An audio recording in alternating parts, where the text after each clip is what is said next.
তো আজকের ভিডিওতে আমরা দেখব একটি ফুড এসআই প্র্যাকটিস সেট, যে প্র্যাকটিস সেটটা খুবই গুরুত্বপূর্ণ। যারা আগামী ফুড এসআই পরীক্ষা দেবেন তাদের জন্য কিন্তু খুবই গুরুত্বপূর্ণ। তো শেষ মুহূর্তে ফুড এসআইয়ের একটি মক টেস্ট নিয়ে আপনাদের সামনে হাজির হলাম। দেখুন এখানে মক টেস্ট একটা প্র্যাকটিস সেট আমরা কিন্তু নিয়ে এসেছি আজকের ভিডিওতে। তো আমরা এই প্র্যাকটিস সেটের প্রথম প্রশ্ন দেখব। জেনারেল স্টাডিজ থেকে 50টি যে প্রশ্ন আছে সেই 50টি প্রশ্নের উত্তর করার চেষ্টা করব। তো দেখুন আজকের প্রথম প্রশ্ন জেনারেল স্টাডিজ থেকে একের দাগের প্রশ্ন। তো একের দাগের প্রশ্ন আছে, দেখুন গান্ধার শিল্পরীতি কার প্রভাবে বিকাশ লাভ করেছিল? গান্ধার শিল্পরীতি কার প্রভাবে বিকাশ লাভ করেছিল? হীনযান সম্প্রদায়, মহাযান সম্প্রদায়, বৈষ্ণব সম্প্রদায় আর শিব শৈব সম্প্রদায়। তো এই যে গান্ধার শিল্পরীতি কার প্রভাবে বিকাশ লাভ করেছিল, তো এর সঠিক উত্তর হবে হচ্ছে মহাযান সম্প্রদায়, অর্থাৎ বিদ্যাগ হবে এর সঠিক উত্তর মহাযান সম্প্রদায়। আমরা চলে যাব দুয়ের দাগের এই প্রশ্নে। সিন্ধু উপত্যকার খননকৃত অবশেষগুলির মধ্যে কোনটি বাণিজ্যিক ও অর্থনৈতিক উন্নয়নের ইঙ্গিত দেয়? মৃৎপাত্র, শিল, নৌকা, ঘরবাড়ি। তো দেখুন এখানে প্রশ্নটা ভালো করে বুঝবেন। এখানে বলছে সিন্ধু উপত্যকার খননকৃত অবশেষগুলির মধ্যে কোনটি বাণিজ্যিক ও অর্থনৈতিক উন্নয়নের ইঙ্গিত দেয়? তো এই নিচের এই অপশানগুলোর মধ্যে কোনটি সঠিক হবে? তো দুয়ের দাগের সঠিক উত্তর হবে কিন্তু শিল। এই দেখুন দন্তুস্বয় দীর্ঘী ল, শিল। তো আমরা এবার চলে যাবো তিনের দাগের এই প্রশ্নে। তিনের দাগের প্রশ্ন আছে, হোম রুল লীগ প্রতিষ্ঠা করেছিলেন এম কে গান্ধী, বিজি তিলক, রানাডে, কেটি তিলং। তো এখানে তিনের দাগের সঠিক উত্তর কী হবে? তো এর সঠিক উত্তর হবে কিন্তু তিলক, বাল গঙ্গাধর তিলক, অর্থাৎ বিজি তিলক। ইনি কিন্তু হোম রুল লীগ প্রতিষ্ঠা করেছিলেন। চলে যাবো চার দাগের প্রশ্নে। সাইমন কমিশন ভারতীয় বয়কট করেছিলেন, কারণ কি? এর অপশনগুলো আমরা একটু দেখবো, তবে তার জন্য প্রশ্নটিকে উপরের দিকে তুলবো। দেখুন সাইমন কমিশন নিয়ে কিন্তু আমরা কালকের ভিডিওতে আলোচনা করেছি। এই সাইমন কমিশন ভারতীয়রা বয়কট করেছিল কারণ এটি ভারতীয়দের নাগরিক স্বাধীনতা খর্ব করতে চেয়েছিল। এটি ভারত ভাগের প্রস্তাব করেছিল। এটি ছিল ভারতীয় প্রতিনিধিত্ব ছাড়াই শুধুমাত্র শ্বেতাঙ্গদের নিয়ে গঠিত কমিশন, আর এটি জাতীয়বাদকে রোধ করার জন্য পদক্ষেপ প্রস্তাব করেছিল। তো এখানে চারি দাগের সঠিক উত্তর কী হবে? তো অবশ্যই কিন্তু চারি দাগের সঠিক উত্তর হবে কিন্তু সি। এটি ছিল ভারতীয় প্রতিনিধিত্ব ছাড়াই শুধুমাত্র শ্বেতাঙ্গদের নিয়ে গঠিত কমিশন। এই জন্য কিন্তু এটা সাইমন কমিশন যখন ভারতে আসে তখন কিন্তু ভারতীয়রা এই সাইমন কমিশন কিন্তু বয়কট করেছিল। আমরা চলে যাব পাঁচ দাগের এই প্রশ্নে। নিচের কোনটি সাংবিধানিক সংস্থা নয়? নির্বাচন কমিশন, অর্থ commission, union public service commission, জাতীয় মানবাধিকার কমিশন। নিচের কোনটি সাংবিধানিক সংস্থা নয়? তো এখানে পাঁচের দাগের প্রশ্নের সঠিক উত্তর কী হবে? তো অবশ্যই জাতীয় মানবাধিকার কমিশন। এটা কিন্তু কখনোই সাংবিধানিক সংস্থা নয়, অর্থাৎ ডিদ্দাগ হবে সঠিক উত্তর। চলে যাব ছয়ের দাগের প্রশ্নে। দারাসিক উপনিষদগুলি ফার্সি ভাষায় কোন শিরোনামে অনুবাদ করেছিলেন? মাজমা উল বাহরাইন, সির ই আকবর, আল ফিহরিস্ত আর কিতাবুল বয়ান। তো এখানে ছয়ের দাগের সঠিক উত্তর কী হবে? প্রশ্নটা ভালো করে বুঝবেন। দারাশিকো উপনিষদগুলি ফার্সি ভাষায় কোন শিরোনামে অনুবাদ করেছিলেন? তো ছয়ের দাগের সঠিক উত্তর কী হবে? তো এর সঠিক উত্তর হবে কিন্তু সির ই আকবর, অর্থাৎ বিদ্যাগ হবে এর সঠিক উত্তর। আমরা চলে যাবো সাতের দাগের প্রশ্নে। তার জন্য প্রশ্নটা আমরা একটু উপরের দিকে তুলবো। তো দেখুন কত সুন্দর প্রশ্ন আছে আজকের প্র্যাকটিস সেটে। পুলিশের জন্য প্র্যাকটিস সেটটি কিন্তু খুবই গুরুত্বপূর্ণ। চলে যাবো সাত দাগের এই প্রশ্নে। 1700 খ্রিস্টাব্দে রাজারামের মৃত্যুর পর মারাঠা তার স্ত্রীর অধীনে মুঘলদের বিরুদ্ধে যুদ্ধ অব্যাহত রাখে। তার নাম কি? তারাবাই, লক্ষ্মীবাই, রমাবাই, জিজাবাই। তো এখানে সাতের দাগের সঠিক উত্তর কী হবে? তো এর সঠিক উত্তর হবে কিন্তু এই যে তারাবাই, এর দাগ হবে সঠিক উত্তর। আমরা চলে যাবো আটের দাগের প্রশ্নে। নিচের কোনটি মহারাষ্ট্রে সঙ্গীত থিয়েটারের জনপ্রিয় নৃত্যশৈলী? লাভনী, নৈটাঙ্কি, তামাশা, গাথা। তো এখানে আটের দাগের সঠিক উত্তর কী হবে? তো এর সঠিক উত্তর হবে কিন্তু লাভনী, এর দাগ হবে এর সঠিক উত্তর। চলে যাবো আমরা নয়ের দাগের এই প্রশ্নে। ভারতের সংবিধান ভারতকে কিভাবে বর্ণনা করে? রাজ্য ও কেন্দ্রশাসিত অঞ্চলগুলি একটি ফেডারেশন, রাজ্যগুলির একটি সংঘ, ভারতবর্ষ। ডির অপশানে আছে একটি ফেডারেটেড জাতি। তো নয়ের দাগের সঠিক উত্তর কী হবে? তো এর সঠিক উত্তর হবে কিন্তু রাজ্যগুলির একটি সংঘ, অর্থাৎ বিদ্যাগ হবে সঠিক উত্তর। চলে যাবো দশের দাগের এই প্রশ্নে। পৃথিবীর কোন অক্ষাংশে দীর্ঘতম দিনে 24 ঘন্টা সূর্যের আলো পাওয়া যায়? তো দশের দাগের সঠিক উত্তর কী হবে? এখানে আছে 49 degree, 66.5 degree, 63 degree, 69 degree 1 minute. তো এখানে দশের দাগের সঠিক উত্তর কী হবে? 10-এর দাগের সঠিক উত্তর কিন্তু হবে এখানে 63.5°, অর্থাৎ বিদ্যাগ হবে এর সঠিক উত্তর। প্রশ্নটা ভালো করে দেখবেন, পৃথিবীর কোন অক্ষাংশে দীর্ঘতম দিনে 24 ঘন্টা সূর্যের আলো পাওয়া যায়? 63.5° অক্ষাংশে। বিদ্যাগ হবে এর সঠিক উত্তর। চলে যাবো আমরা 11 দাগের এই প্রশ্নে। নাগা, খাসি, গারো পাহাড় অবস্থিত কোন রেঞ্জে? পূর্বাচল রেঞ্জ, কারাকোরাম রেঞ্জে, তারপরে আছে জাস্কার রেঞ্জ, তারপরে আছে হিমালয় পর্বতমালা। তো এখানে 11 দাগের সঠিক উত্তর কী হবে? তো এখানে প্রশ্ন আছে নাগা, খাসি এবং গারো পাহাড় অবস্থিত কোন রেঞ্জে? তো 11 দাগের সঠিক উত্তর হবে কিন্তু পূর্বাঞ্চল রেঞ্জে, অর্থাৎ এর দাগ হবে এর সঠিক উত্তর পূর্বাঞ্চল রেঞ্জ। আমরা চলে যাব 12 দাগের প্রশ্ন। নিম্নলিখিত পর্বত শ্রেণীগুলির মধ্যে কোনটি ভারতে অবস্থিত? আরাকান ইয়োমো, সুলেমান রেঞ্জ, আর সল্ট রেঞ্জ, পীর পাঞ্জাল। তো এখানে নিম্নলিখিত পর্বতশ্রেণীগুলোর মধ্যে কোনটি ভারতে অবস্থিত? তো এখানে 12 দাগের সঠিক উত্তর কী হবে? তো এর সঠিক উত্তর হবে কিন্তু পীর পাঞ্জাল, অর্থাৎ ডি দাগ হবে এর সঠিক উত্তর। পীর পাঞ্জাল কিন্তু ভারতে অবস্থিত। আমরা চলে যাব পরের প্রশ্নে। তো তার জন্য আমরা প্রশ্নটার সাইড চেঞ্জ করে আমরা মূল প্রশ্নে চলে এলাম। তো দেখুন 13 দাগের প্রশ্ন আছে, ইন্দিরা পয়েন্ট কোন স্থানের দক্ষিণতম বিন্দু? ইন্দিরা পয়েন্ট কোন স্থানের দক্ষিণতম বিন্দু? খুব গুরুত্বপূর্ণ একটি প্রশ্ন, যে প্রশ্নগুলো কিন্তু বিভিন্ন কম্পিটিটিভ পরীক্ষায় বারবার আসে। এই প্রশ্নগুলি মালদ্বীপ, বি অপশন আছে লাক্ষাদ্বীপ, সি অপশন আছে আন্দামান নিকোবর দ্বীপপুঞ্জ ও ধনুষ্কটি।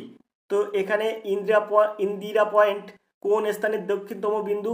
তো 13 দাগের সঠিক উত্তর হবে কিন্তু আন্দামান ও নিকোবর দ্বীপপুঞ্জের দক্ষিণতম বিন্দু কিন্তু এই ইন্দিরা পয়েন্ট, অর্থাৎ সিদ্ধাগ হবে এর সঠিক উত্তর।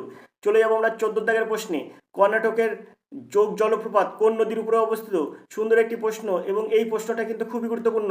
কাবেরী নদীর উপরে, গোদাবরী নদীর উপরে, সরবতী নদীর উপরে, কৃষ্ণা নদীর উপরে। তো 14 দাগের সঠিক উত্তর কী হবে? তো এর সঠিক উত্তর হবে কিন্তু কর্ণাটকে আছে সরবতী নদী, আর সেই সরবতী নদীর উপর কিন্তু যোগ জলপ্রপাত অবস্থিত। চলে যাব আমরা 15 দাগের এই প্রশ্নে। মাউন্ট এভারেস্ট বিজয়ী প্রথম ভারতীয় মহিলাকে? সুন্দর প্রশ্ন এবং গুরুত্বপূর্ণ প্রশ্ন। বাচেন্দ্রী পাল, ধূপ দর্জি, আং সান সুচি আর ইয়োকো ওনো। তো এখানে মাউন্ট এভারেস্ট বিজয়ী প্রথম ভারতীয় মহিলা অবশ্যই 15 দাগের সঠিক উত্তর হবে কিন্তু বাচেন্দ্রী পাল, অর্থাৎ এর দাগ হবে এর সঠিক উত্তর। আমরা চলে যাব 16 দাগের এই প্রশ্নে। ডেড সি এই নামকরণের কারণ হলো জল মাত্রাতিরিক্ত লবণাক্ত, এতে কোনো জলজ জীব বেঁচে থাকে না, এটা দিক নির্ণয়ের জন্য অনুকূল নয়, এর কোনো তরঙ্গ নেই। এই ডেড সি নামকরণের কারণ কি? তো এখানে 16 দাগের সঠিক উত্তর কী হবে? সুন্দর প্রশ্ন এবং গুরুত্বপূর্ণ প্রশ্ন। তো এতে কোনো জলজ জীব বেঁচে থাকে না। এই ডেড সি এই নামকরণের কারণ হচ্ছে এতে কোনো জলজ জীব বেঁচে থাকে না। বিদ্যাগ হবে এর সঠিক উত্তর। চলে যাবো 17 দাগের প্রশ্নে। তার জন্য প্রশ্নটা আমরা একটু উপরের দিকে তুলব। তো 17 দাগে যে প্রশ্নটা আছে দেখুন, গুরুত্বপূর্ণ প্রশ্ন। যে প্রশ্নটা আছে সেটা হচ্ছে 8°N এবং 37°N অক্ষাংশের মধ্যে অবস্থিত দেশটির নাম কি? বাংলাদেশ, ভারত, চীন, পাকিস্তান। তো 8°N এবং 37°N অক্ষাংশের মধ্যে অবস্থিত দেশটির নাম কি? তো এখানে 17 দাগের সঠিক উত্তর কি হবে? তো এর সঠিক উত্তর হবে কিন্তু ভারত। বিদ্যাগ হবে এর সঠিক উত্তর ভারত। চলে যাব 18 দাগের এই প্রশ্নে। অন্তোদয় কর্মসূচির সাথে যুক্ত বন্ধন শ্রমের মুক্তি, ভারতের সাংস্কৃতিক বিপ্লব ঘটানো, টেক্সটাইল শ্রমিকদের দাবি, দরিদ্রতমদের উন্নতি। তো 18 দাগের সঠিক উত্তর কী হবে? তো এখানে 18 দাগের সঠিক উত্তর হবে দরিদ্রতমদের উন্নতি, অর্থাৎ ডি দাগ হবে এর সঠিক উত্তর। দরিদ্রতমদের উন্নতি, ডি দাগ হবে সঠিক উত্তর। অন্তোদয় কর্মসূচির সাথে যুক্ত দরিদ্রতমদের উন্নতি, ডি দাগ হবে সঠিক উত্তর। চলে যাব 19 দাগের প্রশ্নে। যেটিকে সমর্থন করার জন্য সরকার মুদ্রার অবমূল্যায়নের পথে অবলম্বন করে তা হলো জাতীয় আয়, আন্তর্জাতিক সদিচ্ছা, রপ্তানি, সঞ্চয়। তো 19 দাগের সঠিক উত্তর কী হবে? তো এর সঠিক উত্তর হবে কিন্তু রপ্তানি, অর্থাৎ সিদ্ধাগ হবে সঠিক উত্তর। প্রশ্নটা ভালো করে বুঝবেন। যেটিকে সমর্থন করার জন্য সরকার মুদ্রার অবমূল্যায়নের পথ অবলম্বন করে তা হলো রপ্তানি, সিদ্ধাগ হবে এর সঠিক উত্তর। আমরা চলে যাব 20 দাগের এই প্রশ্নে। মিউচুয়াল ফান্ড এবং স্টক মার্কেটের জন্য মৌলিক নিয়ন্ত্রণ কর্তৃপক্ষ হলো ভারত সরকার, আরবিআই, এসইবিআই অর্থাৎ সেবি, স্টক এক্সচেঞ্জ। তো এখানে 20 দাগের সঠিক উত্তর কী হবে? তো অবশ্যই সেবি। এই মিউচুয়াল ফান্ড এবং স্টক মার্কেটের জন্য মৌলিক নিয়ন্ত্রক কর্তৃপক্ষ হলো সেবি। সিদ্দাক এর সঠিক উত্তর। তো এখানে আমার প্রশ্ন থাকলো যে সেবির পুরো নাম কি? সেবির পুরো নাম কি? আপনারা অবশ্যই কমেন্ট করবেন।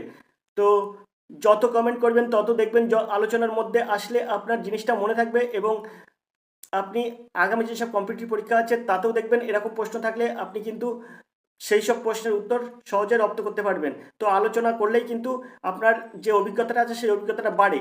তো অবশ্যই এই প্রশ্নের উত্তরটা কমেন্ট করবেন, সেবির পুরো নাম কি। আমরা চলে যাবো পরের প্রশ্নে। পরের প্রশ্ন দেখবো, তার জন্য প্রশ্নটা আমরা কি করবো, একটু উপরের দিকে তুলবো। তো 21 দাগের যে প্রশ্নটা আছে সেই প্রশ্নটা কি আছে?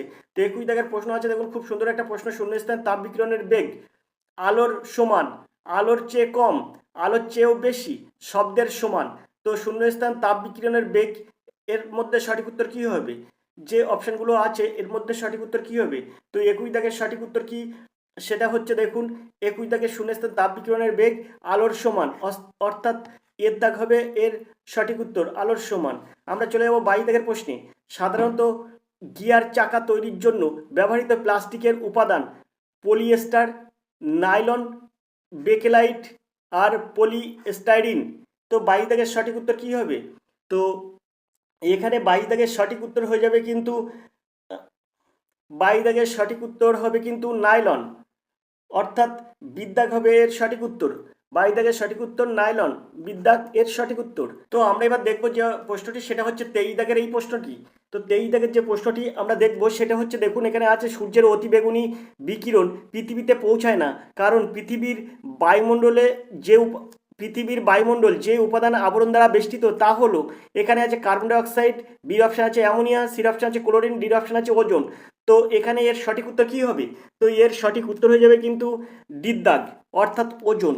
ওজোন থাকার জন্য, ওজোন গ্যাস থাকার জন্য কিন্তু এই সূর্যের অতিবেগুনি রশ্মি আমাদের পৃথিবীতে পৌঁছাতে পারে না, আর তার জন্য কিন্তু আমরা পৃথিবীতে খুব সুস্থভাবে বসবাস করতে পারি, কারণ এই ওজোন স্তরের ঘনত্ব সবচেয়ে বেশি, তাই কিন্তু সেটা ভেদ করে সূর্যের অতিবেগুনি রশ্মি আমাদের পৃথিবীতে পৌঁছাতে পারে না। তো আমরা চলে যাবো 14 দাগের প্রশ্নে। তো আমরা এখন চলে যাবো 24 দাগের এই প্রশ্নে। অপটিক ফাইবার ব্যবহার করা হয় সিটি স্ক্যানে, এক্স রে ছবি, আল্ট্রাসাউন্ড স্ক্যান, এন্ডোস্কোপি। তো অপটিক ফাইবার এটা কোন, মানে কিসে ব্যবহার করা হয়? এখানে যে রোগগুলোর নাম বলা আছে এর মধ্যে কোন চিকিৎসায় এটা ব্যবহার করা হয়, কোন চিকিৎসায় অপটিক ফাইবার ব্যবহার করা হয়?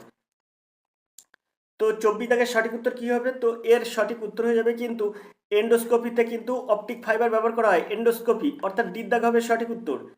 তো আমরা দেখব 25 দাগের এই প্রশ্ন। মিল্ক অফ ম্যাগনেসিয়াম কোন রাসায়নিকের একটি উলম্বন? মিল্ক অফ ম্যাগনেসিয়াম হবে, এখানে অন্তুস্থ আকার মো হবে। ম্যাগনেসিয়াম কোন রাসায়নিকের একটি উলম্বন? Magnesium sulphate, magnesium carbonate, magnesium hydroxide, magnesium chloride. তো এখানে 25 দাগের সঠিক উত্তর কি হবে? তো এর সঠিক উত্তর হবে কিন্তু মিল্ক অফ ম্যাগনেসিয়াম, অর্থাৎ ম্যাগনেসিয়াম হাইড্রোক্সাইড, সিদ্ধাক এর সঠিক উত্তর। এখানে মিল্ক অফ ম্যাগনেসিয়াম হচ্ছে ম্যাগনেসিয়াম হাইড্রোক্সাইড, যার সংকেত হচ্ছে ম্যাগনেসিয়াম হাইড্রোক্সাইডের সংকেত কি? তো ম্যাগনেসিয়াম হাইড্রোক্সাইডের সংকেত হচ্ছে MgOH গ্রুপ 2। এটা কিন্তু ম্যাগনেসিয়াম হাইড্রোক্সাইড, এটাকে বলা হয় মিল্ক অফ ম্যাগনেসিয়াম।